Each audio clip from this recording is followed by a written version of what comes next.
sometimes you're shot down and you're like, maybe I'm not that funny or creative.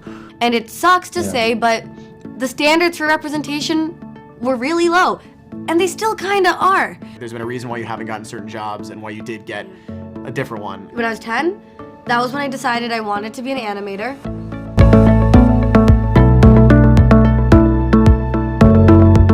Hey guys, my name is Shravan Shah and I'm from MissMalini. How are you guys doing? Good, How about you? I am great. First of all, congratulations.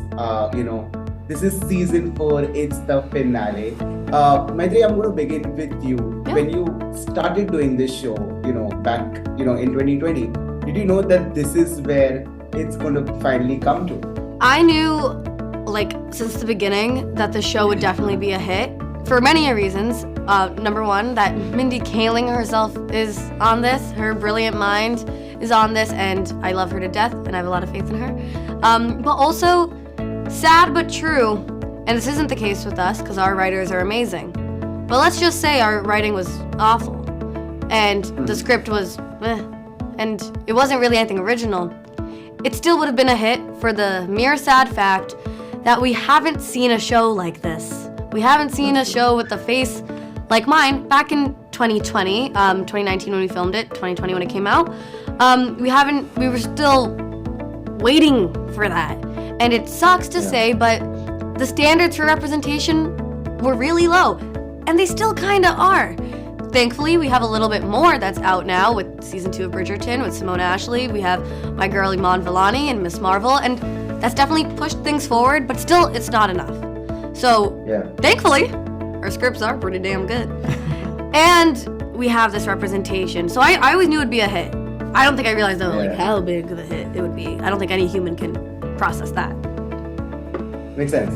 Darren, my question to you is that, Paxton as a character, everybody loves him. Everybody loves the character that, you play.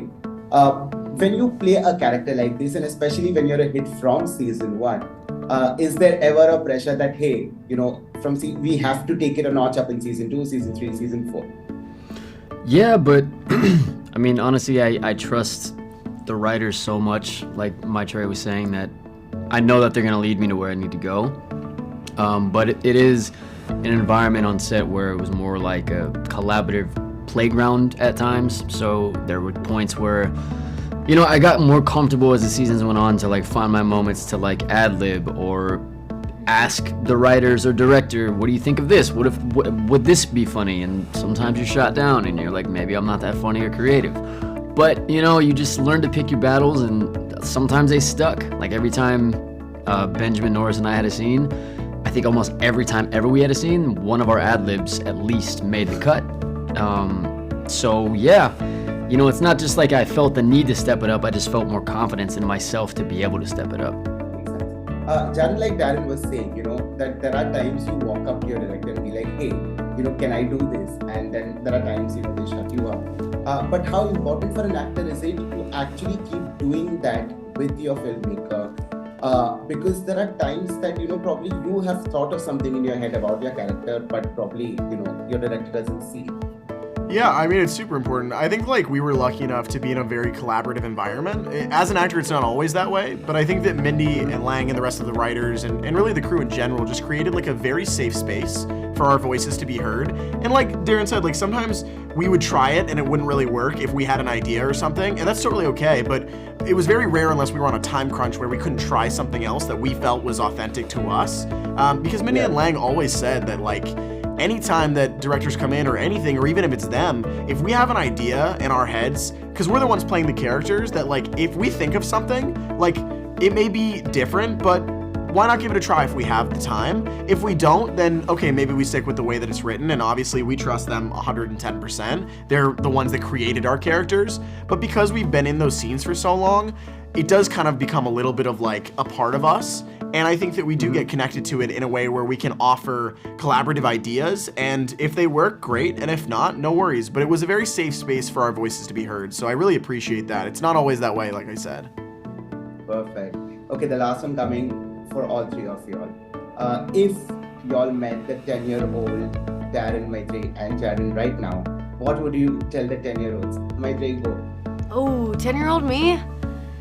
Yeah. She kind of was pretty cool. Not gonna lie. Grade 5, yeah, that was a good year. Good year for Maitreyi.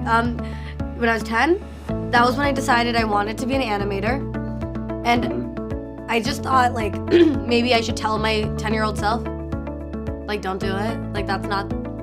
Don't go down that path.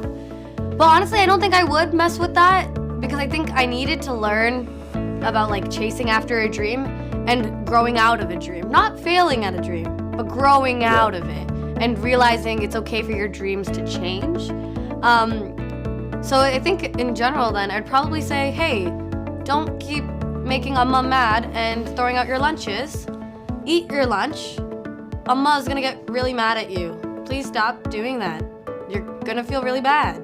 So that would be my advice, yeah.